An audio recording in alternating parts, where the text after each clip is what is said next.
എല്ലാവർക്കും നമസ്കാരം. പുതിയ വീഡിയോയിലേക്ക് സ്വാഗതം. നമ്മളെല്ലാവരും മനുഷ്യരായതുകൊണ്ട് തന്നെ പലപ്പോഴും പാപത്തിൽ വീണു പോയിട്ടുണ്ട്, പാപത്തിൽ വീഴാറുമുണ്ട്. കാരണം നമ്മളെല്ലാവരും ബലഹീനരാണ്. എന്നാൽ നമ്മുടെ ഉള്ളിലെല്ലാം ദൈവം ഒരു വലിയ ചൈതന്യം നിക്ഷേപിച്ചിട്ടുണ്ട്. ആ ഒരു ചൈതന്യം നമ്മുടെ ഉള്ളിലിരുന്നുകൊണ്ട് ഓരോ സമയത്തും പറയും, ഈ തെറ്റ് ചെയ്യാൻ പാടില്ലായിരുന്നു, ഈ ഒരു കാര്യം നീ ചെയ്യാൻ ഒരിക്കലും ദൈവം ആഗ്രഹിക്കുന്നില്ല എന്ന് പറഞ്ഞുകൊണ്ട് ദൈവത്തിൻ്റെതായ ഒരു സ്വരം നമ്മുടെ ഉള്ളിലിരുന്ന് എപ്പോഴും നമ്മളോട് സംസാരിക്കാറുണ്ട്. ഇതിന് നമ്മൾ പറയുന്ന പേരാണ് മനസാക്ഷി എന്ന്. എന്നാൽ ഓരോ തവണ പാപം ചെയ്യുമ്പോഴും ഈ മനസാക്ഷി നമ്മളോട് സംസാരിച്ച് കഴിയുമ്പോൾ നമ്മൾ അതിനെതിരായിട്ട് പ്രതികരിക്കുന്നത് രണ്ട് വിധത്തിലാണ്. ആ ഒരു വ്യത്യസ്തതയെക്കുറിച്ചാണ് ഇന്നത്തെ വീഡിയോയിൽ പറയാനായിട്ട് ഞാൻ ഉദ്ദേശിക്കുന്നത്. നമ്മളൊരു പാപം ചെയ്ത് കഴിയുമ്പോൾ ചിലപ്പോഴെങ്കിലും നമ്മുടെ ഉള്ളിലെ ഈ ഒരു ചിന്തയോട് നമ്മൾ പ്രതികരിക്കുക ഒരു കുറ്റബോധത്തിൻ്റെ അവസ്ഥയിലേക്കായിരിക്കും. അതായത് നമ്മൾ ചെയ്തത് വളരെ വലിയ തെറ്റായിപ്പോയി, അതുകൊണ്ട് ഇനി ദൈവത്തിൻ്റെ മുമ്പിൽ നിൽക്കാൻ പോലുള്ള അർഹത എനിക്കില്ല, അതുകൊണ്ട് ഞാൻ ദൈവത്തിൽ നിന്ന് വളരെ അകന്നു പോവുകയാണ്, കാരണം ദൈവം ഇനി എന്നെ പഴയതുപോലെ സ്നേഹിക്കില്ല എന്നൊക്കെ പറഞ്ഞുകൊണ്ട് വളരെ നെഗറ്റീവായിട്ടുള്ളൊരു ചിന്താരീതി നമ്മുടെ ഉള്ളിൽ ഉടലെടുക്കാറുണ്ട്. ഇതിന് പറയുന്ന പേരാണ് കുറ്റബോധം എന്നുള്ളത്. എന്നാൽ ഇതേപോലെ തന്നെ മനസാക്ഷി നമ്മളെ കറക്റ്റ് ചെയ്ത് കഴിയുമ്പോൾ നമ്മുടെ ഉള്ളിൽ മറ്റൊരു ചിന്ത രൂപപ്പെടാറുണ്ട്. അതായത് നമ്മൾ വളരെ തെറ്റ് ചെയ്തു പോയി, അതുകൊണ്ട് എത്രയും വേഗം ദൈവത്തിൻ്റെ അടുക്കൽ പോയി മാപ്പപേക്ഷിച്ച് അവിടുത്തോടൊന്ന് അനുരഞ്ജനപ്പെട്ടുകൊണ്ട് ദൈവത്തിൻ്റെ അടുക്കൽ കൂടുതൽ പണ്ടത്തതിനേക്കാളും സ്നേഹത്തോടു കൂടി ആയിരിക്കാനായിട്ട് എനിക്ക് സാധിക്കണമെന്ന് വിചാരിച്ചുകൊണ്ട് അത് ദൈവത്തോട് മാപ്പപേക്ഷിക്കുന്ന ഒരവസ്ഥയിലേക്ക് നമ്മൾ ചെല്ലുന്ന ഒരു ശൈലി, അതിന് പറയുന്ന പേരാണ് മനസ്താപം അല്ലെങ്കിൽ പശ്ചാത്താപം എന്ന് പറയുന്നത്. ഇങ്ങനെ കുറ്റബോധവും പശ്ചാത്താപവും എന്ന് പറയുന്ന രണ്ട് കാര്യങ്ങളാണ് നമ്മളൊരു പാപം ചെയ്തു കഴിയുമ്പോൾ നമ്മുടെ ഒരു പ്രതികരണമായിട്ട് നമ്മളിൽ സംഭവിക്കാറുള്ളത്. എന്നാൽ എപ്പോഴും മനസാക്ഷിയുടെ ആഗ്രഹം നമ്മളെപ്പോഴും ദൈവത്തോട് ക്ഷമ ചോദിച്ച് ദൈവത്തോട് സ്നേഹത്തോടു കൂടി ആയിരിക്കണമെന്നാണ്. എന്നാൽ മിക്ക സമയത്തും നമ്മളിൽ ഉണ്ടാകുന്നത് ഈ ഒരു കുറ്റബോധമായിരിക്കും. അതുകൊണ്ട് തന്നെ ഒരു പാപം ചെയ്യുന്ന വ്യക്തി വീണ്ടും വീണ്ടും പാപത്തിലേക്ക് വഴുതി വീഴുന്നുകൊണ്ട് ദൈവത്തിൽ നിന്ന് അകന്നു പോകാനാണ് ഇടവരാറുള്ളത്. ഇത് പൈശാചികതയുടെ ഒരു വലിയൊരു ലക്ഷണമാണ്. കാരണം ദൈവത്തിൻ്റെ ആഗ്രഹം ദൈവത്തിൻ്റെ അടുക്കിലേക്ക് നമ്മൾ എത്തിച്ചേരുക എന്നാണ്. എന്നാൽ പലപ്പോഴും നമ്മൾ ചെയ്യുന്നത്, നമ്മൾ പാപം ചെയ്തതുകൊണ്ട് ഇനി കൂടുതൽ ദൈവത്തിൽ നിന്ന് അകന്നു പോകുന്ന രീതിയിൽ വീണ്ടും വീണ്ടും പാപത്തിലേക്ക് വീഴുക എന്നുള്ളൊരു പ്രവണതയാണ്. എന്നാൽ ദൈവം ആഗ്രഹിക്കുന്നത് എത്രയും വേഗം ദൈവത്തിൻ്റെ അടുക്കിലേക്ക് വരിക എന്നുള്ളതാണ്. ഇങ്ങനെ ഈ ഒരു പശ്ചാത്താപത്തെയും കുറ്റബോധത്തെയും കുറിച്ച് കുഞ്ഞ് ക്ലാസ്സിലെ മുതലേ തന്നെ കേട്ടതുകൊണ്ട് തന്നെ ഇതിൻ്റെ വ്യത്യസ്തത എന്താണെന്ന് എനിക്ക് വല്ലാതെ മനസ്സിലായിട്ടുണ്ടായിരുന്നില്ല. അങ്ങനെ ഇരിക്കുമ്പോൾ ഒരു ധ്യാനത്തിന് ഒരു അച്ഛൻ ഒരു വളരെ സിമ്പിളായിട്ടൊരു കൊച്ചു കഥയിലൂടെ ഇത് ഞങ്ങൾക്ക് എക്സ്പ്ലെയിൻ ചെയ്തു തന്നു. എന്നാൽ ഇന്നത്തെ കുട്ടികൾക്കൊന്നും ഇതൊന്നും കേട്ടിരിക്കാൻ സാധ്യതയില്ലാത്തത് കൊണ്ട് തന്നെ ഇതൊന്നുകൂടി ആവർത്തിക്കാമെന്ന് ഞാൻ വിചാരിച്ചത്. ഒരു വീട്ടിൽ ഒരു ചേച്ചിയും അനിയനും അവരുടെ പാരൻസും അവരൊന്നിച്ച് ഇങ്ങനെ ജീവിച്ച് വരികയാണ്. അവരുടെ ഒരു ജീവിതമാർഗം എന്ന് പറയുന്നത് താറാവ് കൃഷിയാണ്. പിന്നെ താറാവിനെ മേയ്ക്കാനായിട്ട് ഈ അനിയനും ചേച്ചിയും കൂടെ എല്ലാ ദിവസവും പറമ്പിലേക്ക് പോകും താറാവുകളുമായിട്ട്. അങ്ങനെ പോകുന്ന അവസരത്തിൽ ഒരു ദിവസം ഈ അനിയൻ താറാവിനെ കയ്യിലെടുത്ത് വെറുതെ കളിക്കുന്ന സമയത്ത് അത് അബദ്ധവശാൽ ചത്തുപോയി. ആ സമയത്ത് ഈ ചേച്ചി ഇത് കണ്ടുകൊണ്ട് നിൽക്കുകയാണ്. അപ്പോൾ ചേച്ചി പറഞ്ഞു, നീ താറാവിനെ കൊന്നത് ഞാൻ വീട്ടിൽ ചെന്ന് പറയും, നിനക്ക് വീട്ടിൽ നിന്ന് നല്ല ശിക്ഷയും കിട്ടും. അപ്പോൾ ആ പയ്യൻ പറഞ്ഞു, ഒരു കാരണവശാലും പറയരുത്, കാരണം പറഞ്ഞിട്ടുണ്ടെങ്കിൽ തനിക്ക് വളരെ വലിയ ശിക്ഷയാണ് കിട്ടാൻ പോകുന്നത്, കാരണം തങ്ങളുടെ ഉപജീവന മാർഗമാണിതെന്ന് അവർക്ക് രണ്ടുപേർക്കും അറിയാം. അപ്പോൾ ചേച്ചി ഒരു കോംപ്രമൈസിന് തയ്യാറായി. നീ ഒരു കാര്യം ചെയ്തോളൂ, ഞാനിത് വീട്ടിൽ ചെന്ന് പറയുന്നില്ല, പകരം നീ എപ്പോഴൊക്കെ നിനക്ക് എന്തൊക്കെ കാര്യങ്ങൾ വീട്ടിൽ നിന്ന് കൂടുതലായിട്ട് കിട്ടുന്നു, അതായത് അവന് ആൺകുട്ടി ആയതുകൊണ്ടും ഇളയതായതുകൊണ്ടും അമ്മയുടെ ഒരു വലിയ കൂടുതൽ ശ്രദ്ധ അവന് കിട്ടുന്നുണ്ടായിരുന്നു. എക്സ്ട്രാ പാല്, മുട്ട, അങ്ങനെ വീട്ടിൽ എന്ത് സാധനം കിട്ടിയാലും അതിൻ്റെ എല്ലാം ഒരു പങ്ക് കൂടുതൽ അവന് കൊടുത്തുകൊണ്ടാണ് അവൻ്റെ അമ്മ ഇരുന്നത്. ഇതെല്ലാം കണ്ട് ദേഷ്യം ഉണ്ടായിരുന്ന ചേച്ചി അവനോട് പറഞ്ഞു, ഇനി മുതൽ ഇത് കിട്ടുന്നതെല്ലാം എനിക്ക് നീ തന്നോളുക, ഞാൻ ഇതിന് പകരമായിട്ട് ഈ ഒരു കാര്യം വീട്ടിൽ അറിയിക്കുകയില്ല എന്ന്. അങ്ങനെ ചേച്ചി പറഞ്ഞനുസരിച്ച് അനിയൻ അവന് കിട്ടുന്ന എല്ലാ ഭക്ഷണത്തിൻ്റെയും ആ ഒരു അളവ് അവൻ കഴിക്കുന്നതിനേക്കാൾ അധികമായിട്ട് ചേച്ചിക്ക് കൊടുത്തുകൊണ്ടേയിരുന്നു. അങ്ങനെ ഓരോ ദിവസം തോറും ഈ ചേച്ചി നന്നായി വരികയും ഈ അനുജൻ ഈ മകൻ വളരെയധികം ആരോഗ്യപരമായിട്ട് മോശമായി വരികയും ചെയ്യുകയാണ്. എന്നാൽ ഇതാർക്കും, വീട്ടിലുള്ള ആർക്കും ഇതിനെക്കുറിച്ച് അറിയുകയില്ല. അങ്ങനെ ഇവർ വീണ്ടും വീണ്ടും ഈ ചേച്ചി ഇവനെ ഇങ്ങനെ ചൂഷണം ചെയ്ത് ജീവിച്ചു വരികയാണ്.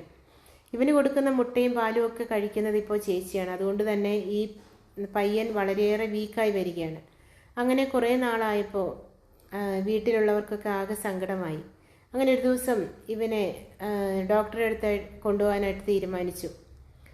അങ്ങനെ ഡോക്ടറെ അടുത്ത് കൊണ്ടുപോകുന്ന സമയത്ത് ഡോക്ടർ പറഞ്ഞു ഇവന് വേണ്ട പോഷണങ്ങളൊന്നും ഇവന് കിട്ടുന്നില്ല. ശരീരത്തിൽ ഇവന് ഒരു വൈറ്റമിൻസും ഇല്ല. അതുകൊണ്ടാണ് ഇവൻ വളരെയേറെ വീക്കായി പോകുന്നത്. അപ്പം അമ്മ നോക്കുമ്പോൾ അമ്മ എല്ലാ ഭക്ഷണ സാധനവും ഇവന് കൊടുക്കുന്നുണ്ട്. പണ്ട് മടി വിചാരിച്ചിരുന്ന ഇവൻ കൂടുതൽ ആയിട്ട് ഇപ്പോൾ അത് ഭക്ഷിച്ച് തീർക്കുന്നതായിട്ടാണ് അമ്മ കണ്ടുകൊണ്ടിരിക്കുന്നത്. എന്നാൽ ഈ ഭക്ഷണമെല്ലാം ചേച്ചിയാണ് കഴിക്കുന്നതെന്നുള്ളത് അമ്മയ്ക്കും അറിയില്ല.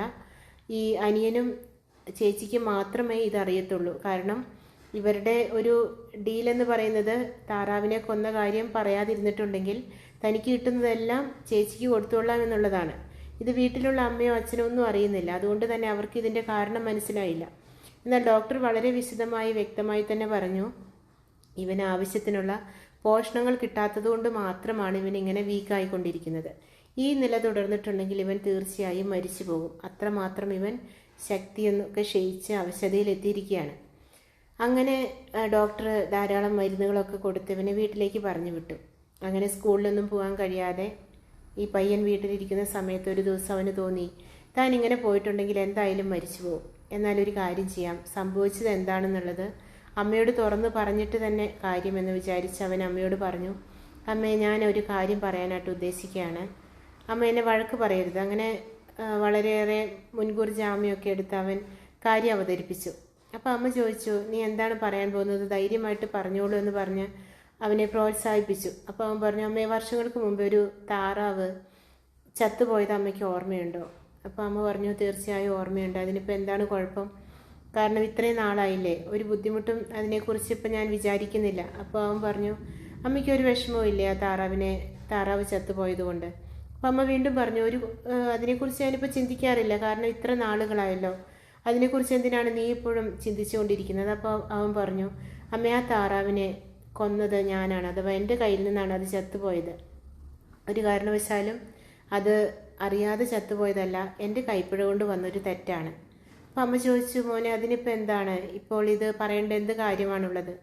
അപ്പോൾ അവൻ പറഞ്ഞു അമ്മ ഇത് ഇത്രമാത്രം അമ്മ ക്ഷമിക്കുമെന്ന് ഞാൻ അറിഞ്ഞിരുന്നില്ല. കാരണം അമ്മ എന്നെ വഴക്ക് പറയുമെന്ന് വിചാരിച്ചിട്ട്, അല്ലെങ്കിൽ അമ്മയും അച്ഛനും എന്നെ കുറ്റപ്പെടുത്തുമെന്ന് വിചാരിച്ചിട്ടാണ് ഞാൻ ഇത്രയും നാളും ഈ ഒരു സത്യം പറയാതിരുന്നത്. ഈ ഒരു കാര്യം അറിഞ്ഞ ചേച്ചി ഇത് വീട്ടിൽ പറയാതിരിക്കാൻ വേണ്ടിയിട്ട് ഇത്രയും നാളും എനിക്ക് കിട്ടിയ ഭക്ഷണത്തിൻ്റെ എല്ലാം ഒരു വലിയ പങ്കും ചേച്ചിയാണ് കഴിച്ചുകൊണ്ടിരുന്നത്. എനിക്കത് കഴിക്കാനുള്ള അവകാശമോ അർഹതയോ ഇല്ലെന്ന് ചേച്ചി എന്നെ ബോധ്യപ്പെടുത്തുകയും അതെല്ലാം ചേച്ചിക്ക് കൊടുത്തില്ലെങ്കിൽ ചേച്ചി ഇത് പറഞ്ഞ് എനിക്ക് വളരെ വലിയ ശിക്ഷ വാങ്ങിത്തരുമെന്നും പറഞ്ഞതുകൊണ്ടാണ് ഞാനിങ്ങനെ ഈ കാര്യം നിങ്ങളിൽ നിന്ന് മറച്ചു വെച്ചിരുന്നതെന്ന് അമ്മയോട് പറഞ്ഞു. അപ്പോൾ അമ്മ അവനെ കെട്ടിപ്പിടിച്ച് പറഞ്ഞു മോനെ നീ എന്ത് മണ്ടത്തരമാണ് ചിന്തിച്ചത്? കാരണം ഇത്രമാത്രം ഒരു ക്രൂരരായിട്ടാണോ നീ ഞങ്ങളെക്കുറിച്ച് കണക്കാക്കിയത്? ഒരു താറാവ് ചത്തുപോയെന്ന് പറഞ്ഞാൽ ഇത്രമാത്രം നിന്നെ ശിക്ഷിക്കാൻ മാത്രം മനസാക്ഷിയില്ലാത്തവരാണോ ഞങ്ങൾ എന്ന് പറഞ്ഞുകൊണ്ട് അമ്മ അവനെ വാരിപ്പുണർന്ന് അവൻ്റെ നെറുകിൽ കുറേ ഉമ്മ വെച്ച് അവനെ ആശ്വസിപ്പിച്ചു. അങ്ങനെ ചേച്ചി വീട്ടിലേക്ക് വരുന്ന സമയത്ത് സ്കൂൾ വിട്ട് വളരെ സന്തോഷത്തോടെ വരികയാണ്. കാരണം ഇവന് കിട്ടുന്ന എല്ലാ ഭക്ഷണവും തട്ടിയെടുത്ത് വളരെ സന്തോഷത്തോടു കൂടി ആയിരിക്കാമെന്ന് വിചാരിച്ചുകൊണ്ട് ചേച്ചി വരികയാണ്. ആ സമയത്ത് ചേച്ചി വീട്ടിൽ വന്ന ഉടനെ ഇവൻ്റെ മുന്നിലും ചേച്ചിയുടെ മുന്നിലും ഭക്ഷണം അമ്മ വെച്ച് കൊടുത്തു. ആ സമയത്ത് ചേച്ചി അനിയൻ്റെ നേരെ നോക്കി കണ്ണ് കാണിച്ചുകൊണ്ട് തനിക്ക് ആ ഭക്ഷണം എല്ലാം തരാനായിട്ട് ആവശ്യപ്പെടുകയാണ്. അപ്പോൾ അവൻ അതൊന്നും മൈൻഡ് ചെയ്യാതെ അവിടെ ഇരുന്ന് ആ ഭക്ഷണം കഴിച്ചുകൊണ്ടിരിക്കുകയാണ്. വീണ്ടും ചേച്ചി പറഞ്ഞു നീ ഓർക്കുന്നുണ്ടോ നിൻ്റെ അന്നത്തെ ആ ഒരു തെറ്റ്? താറാവിനെ കൊന്ന ആ ഒരു കാര്യം നിനക്ക് ഓർമ്മയുണ്ടോ എന്ന് ചോദിച്ചുകൊണ്ട് താറാവ് എന്നുള്ളതിൻ്റെ ആദ്യത്തെ അക്ഷരം പറഞ്ഞു നോക്കി, അവനൊരു കുലുക്കവുമില്ല. രണ്ടാമത്തെ അക്ഷരം പറഞ്ഞു നോക്കി, മുഴുവനായിട്ടും താറാവ് എന്ന വാക്ക് ഉച്ചരിച്ചിട്ട് പോലും ഇവനൊരു കുലുക്കവുമില്ല. അപ്പോൾ ചേച്ചിക്ക് തോന്നി എന്തോ പന്തികേടുണ്ട്. അപ്പോഴേക്കും അമ്മ വന്ന് പറഞ്ഞു നീ ഇത്ര നാൾ ഈ കുഞ്ഞിനെ മനഃപൂർവ്വം നീ ഇവനെ ടോർച്ചർ ചെയ്തുകൊണ്ടിരിക്കുകയായിരുന്നല്ലേ, കുറ്റപ്പെടുത്തിക്കൊണ്ട് അവനെ വല്ലാത്തൊരു മാനസികാവസ്ഥയിലൂടെ നീ നയിച്ചുകൊണ്ടിരിക്കുകയായിരുന്നല്ലേ എന്ന് പറഞ്ഞുകൊണ്ട് അമ്മ അവളെ വളരെ അധികമായിട്ട് ശിക്ഷിച്ച് ആ ഒരു കാര്യത്തിനുള്ള താക്കീത് കൊടുത്തു. ഇതുപോലെയാണ് പലപ്പോഴും നമ്മളൊരു തെറ്റ് ചെയ്ത് കഴിയുമ്പോൾ നമ്മുടെ തെറ്റ് ക്ഷമിക്കാൻ ദൈവം തയ്യാറായിരിക്കും. ഇതുപോലെയാണ് പലപ്പോഴും നമ്മുടെ ജീവിതത്തിൽ സംഭവിക്കുക. നമ്മളൊരു തെറ്റ് ചെയ്തു കഴിയുമ്പോൾ ആ തെറ്റ് ദൈവത്തോട് ഏറ്റു പറഞ്ഞാൽ ആ നിമിഷം തന്നെ നമ്മളോട് ക്ഷമിച്ച് നമ്മളെ വാരി പുണരുന്ന ഒരു ദൈവമാണ് നമുക്കുള്ളത്. എന്നാൽ പലപ്പോഴും പല പൈശാചിക ചിന്തകൾ കൊണ്ട്, നെഗറ്റീവ് ചിന്ത കൊണ്ട് നമ്മളോട് പിശാചി ഇങ്ങനെ നമ്മളെ വളരെയധികമായിട്ട് വഴിതെറ്റിച്ചുകൊണ്ടിരിക്കും. നീ ഈ തെറ്റ് ചെയ്തതുകൊണ്ട് നിൻ്റെ ദൈവം ഒരിക്കലും നിന്നോട് പൊറുക്കുകയില്ല, നിന്നെ ദൈവത്തിന് ഇഷ്ടമില്ല, ഇനി നീ ഇത് പറഞ്ഞാൽ തന്നെ ദൈവം നിന്നെ ഉപേക്ഷിക്കുകയുള്ളൂ എന്ന് പറഞ്ഞുകൊണ്ട് നമ്മുടെ മനസ്സിനെ വളരെയധികം നെഗറ്റീവായ ചിന്തകൾ കൊണ്ട് നിറച്ച് ഒരിക്കലും ദൈവത്തോട് അടുക്കാൻ വയ്യാത്ത രീതിയിൽ നമ്മളെ അകറ്റിക്കൊണ്ടിരിക്കും. അങ്ങനെ നമ്മൾ ആ പാപാവസ്ഥയിൽ, ആ ഒരു കുറ്റബോധത്തിൽ നീറി നമ്മുടെ ജീവിതം മൊത്തം നമ്മൾ ഒന്നുമില്ലാത്തതുപോലെ അവശരായി അവസാനം മരണത്തിന് കീഴടങ്ങുന്നത് പോലെ ഒന്നുമില്ലാത്ത അവസ്ഥയിലേക്ക് അധപതിച്ചു പോകും. എന്നാൽ അതേസമയം നമ്മൾ തെറ്റ് ചെയ്താൽ നേരെ ദൈവത്തോട് ചെന്ന് മാപ്പിരുന്നിട്ടുണ്ടെങ്കിൽ ആ നിമിഷം മുതൽ നമുക്ക് ആ ദൈവത്തിൻ്റെ സ്നേഹം നുകർന്നുകൊണ്ട് മുന്നോട്ട് ജീവിക്കാനായിട്ട് സാധിക്കും. ഇതാണ് ആ ഒരു വൈദികൻ ഞങ്ങൾക്ക് പറഞ്ഞു തന്ന നിസ്സാരമായിട്ടുള്ള കഥ. ഇതിൽ ആ ഒരു പയ്യൻ അനുഭവിച്ച മാനസിക വിഷമമാണ്, കുറ്റബോധം എന്ന് പറയുന്ന ഒരവസ്ഥയിൽ അവൻ അനുഭവിച്ചിട്ടുള്ള കഷ്ടതകളാണ് നമ്മളും പാപം ചെയ്യുമ്പോൾ കുറ്റബോധത്തിലേക്ക് വഴുതി വീണാൽ ഉണ്ടാകാൻ പോകുന്നത്. അതേസമയം പശ്ചാത്തപിച്ച് മാപ്പിരുന്നിട്ടുണ്ടെങ്കിൽ നമുക്ക് ലഭിക്കുക എന്ന് പറയുന്നത് അവൻ അമ്മയോട് എല്ലാം ഏറ്റു പറഞ്ഞപ്പോൾ കിട്ടിയ വലിയ മനസ്സമാധാനവും സ്വാതന്ത്ര്യവും സന്തോഷവുമാണ്. വലിയൊരു സ്വാതന്ത്ര്യത്തിലേക്ക് നമ്മളെ നയിക്കുമെന്നുള്ളതാണ് പശ്ചാത്താപത്തിൻ്റെ വലിയൊരു ശക്തി, അല്ലെങ്കിൽ വലിയൊരു മേന്മ എന്ന് പറയുന്നത്. അതുകൊണ്ട് നമ്മുടെ തെറ്റുകൾ എന്തെങ്കിലും നമ്മുടെ ഭാഗത്തു നിന്നുണ്ടായിട്ടുണ്ടെങ്കിൽ ഒരു കാരണവശാലും കുറ്റബോധത്തിലേക്ക് പോവാതെ പശ്ചാത്തപിച്ച് ദൈവത്തിലേക്ക് തിരിച്ചു വരാനായിട്ട് നമുക്ക് പരിശ്രമിക്കാം. ഈ ഒരു കൊച്ചു കഥയിലൂടെ ഈ ഒരു വലിയ ബോധ്യം നിങ്ങളുടെ മുമ്പിൽ നൽകിയപ്പോൾ നിങ്ങൾക്ക് എല്ലാവർക്കും ഇതിനെക്കുറിച്ച് മനസ്സിലായെന്ന് ഞാൻ വിചാരിക്കുകയാണ്. എല്ലാവർക്കും നന്ദി. പുതിയ വീഡിയോയിൽ വീണ്ടും കാണാം.